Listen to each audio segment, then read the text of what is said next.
handles has been a popular look on the custom scene pretty much forever. Now the idea is you remove your chrome door furniture and the dimples beneath and you end up with much smoother, cleaner lines. Now I think this look works wonderfully with our fire dome, but what doesn't cut the mustard is the only way to actually open the door is to permanently leave a window open. I need to find a solution. I've decided to fit remote control door mechanisms. That is usually done using specially adapted solenoids, which actuates to unlock the door mechanism when a current is passed through them. Before I start, I need to know exactly how much force needs to be exerted to make the doors open. I feel a science experiment coming on. So I made up this new little lever here. I've got myself some luggage scales, a digital one, a little hook on there as well. And what's going to happen, I'm just going to pull this down. So we've got 25, do it a couple of times just to be sure. And again, about 25. So I need 25 pounds of force to open the driver's side door, but that's used more often than the passenger side, so it may have a worn latch mechanism and tired door seals, all of which affect the force needed to open the door.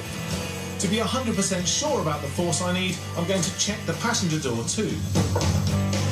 Well, that is really interesting. I'm getting readings on the passenger side of 32 to 35 pounds. So clearly it was well worth checking. So we now know we need at least 35 pounds of pulling force from our solenoid. But what is a solenoid? Well, inside this metal cylinder is a length of wire. Now that's been coiled around and around and around hundreds of times, and the two ends come out here. Now, when you put a voltage across those two terminals, you end up creating a magnetic field because of the coil. Now, that magnetic field acts upon the soft iron core here, pulling it really quite firmly into the solenoid. Now, these off-the-shelf door solenoids are actually rated at 80 pounds of pull. Now, you think that would be okay because we only need 35, but they're also rated at 12 volts. Now, our car is from the 50s and has a 6-volt electrical system. So, of course, less voltage means less power, which is why I've set up this test rig here to find out whether they're going to have enough pull if we run them on 6 volts.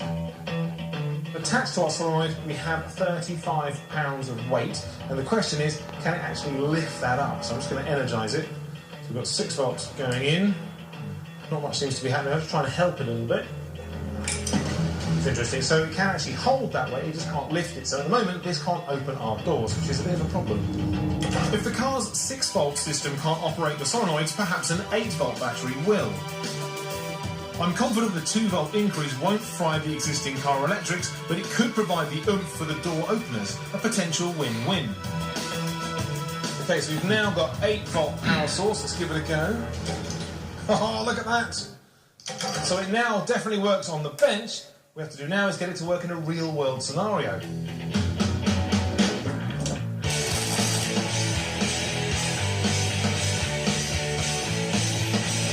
I've connected the solenoid to the old door mechanism and I need to locate the whole rig inside the door.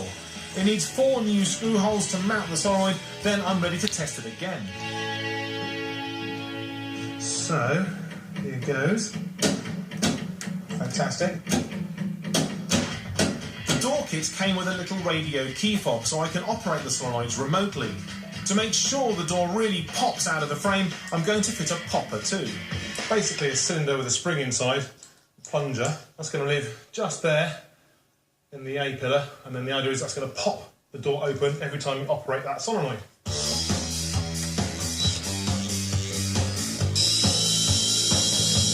It's always a bit scary drilling into old bodywork. Luckily the metal on this door is solid and the popper can be fitted without any added drama.